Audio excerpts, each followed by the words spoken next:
আসসালামু আলাইকুম প্রিয় এইচএসসি অর্থনীতি স্টুডেন্টরা, আশা করি তোমরা সবাই অনেক ভালো আছো।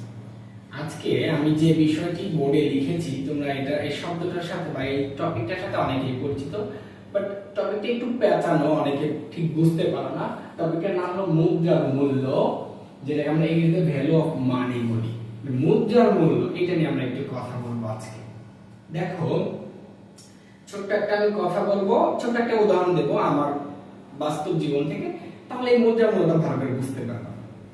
ধরো আজ থেকে 12-13 বা 14-15 বছর আগে আমি যখন ধরো 3-4 পড়ি, ক্লাস 3-4 পড়ি বা 4-5 পড়ি, এটা হতে পারে ধরো 2008-9-10-11 এই ঘটনাগুলো, 8-9 2007-8 এই সালের ঘটনাগুলো। তখন আমরা গরুর মাংস কিনতাম কত করে জানো? দেখো, তখন আমরা 1 কেজি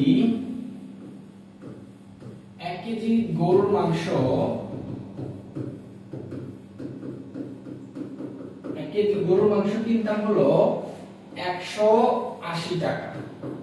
180 টাকায় আমরা 1 কেজি গরুর মাংস কিনেছি। আমার মা বলে যে আরো ছোটবেলায় আমরা 120 টাকা 150 টাকা খেয়েছি, বাট ওটা আমার ঠিক মাইন্ডে নেই, আমার 180 টাকা থেকে মনে আছে।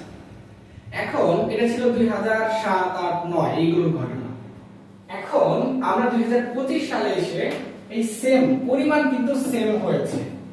1 কেজি গরুর মাংসই আমরা এখন খাচ্ছি হলো 750 টাকা।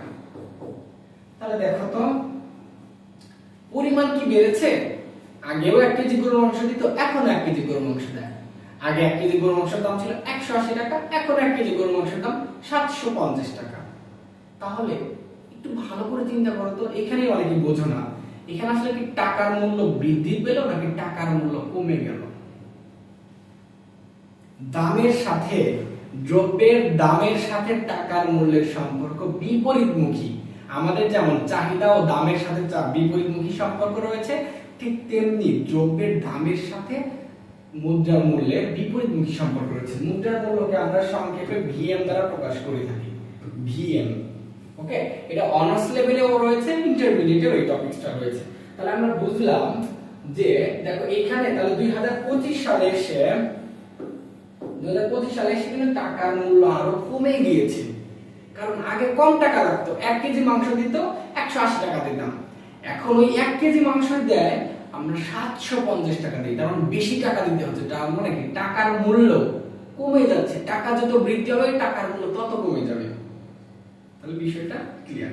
তাহলে আমাদের এই ভিএম এর আমরা তাহলে সূত্রটা কি লিখতে পারি? ভিএম হলো কার বিপরীত 1/p, অর্থাৎ p মানে প্রাইস। আমরা তাহলে দামের বিপরীতে আমরা মুদ্রার মূল্য রাখতে পারি। কোন দ্রব্যের দাম যত বৃদ্ধি পাবে ওই দ্রব্যের ওই সময় মুদ্রার মূল্য তত হ্রাস পাবে। দাম যত কমবে মুদ্রার মূল্য তত বৃদ্ধি পাবে। আশা করি তোমাদেরকে মুদ্রার মূল্য বা ভ্যালু অফ মানি সম্পর্কে বোঝাতে পেরেছি। পরবর্তী ক্লাসে আরো এরকম ইন্টারেস্টিং ভিডিওগুলো পেতে, অর্থনীতি বা তোমাদের এইচএসসি লেভেল আইসিটি অর্থনীতি এই ভিডিওগুলো পেতে অবশ্যই চ্যানেলটি সাবস্ক্রাইব করে রাখবা। আল্লাহ হাফেজ।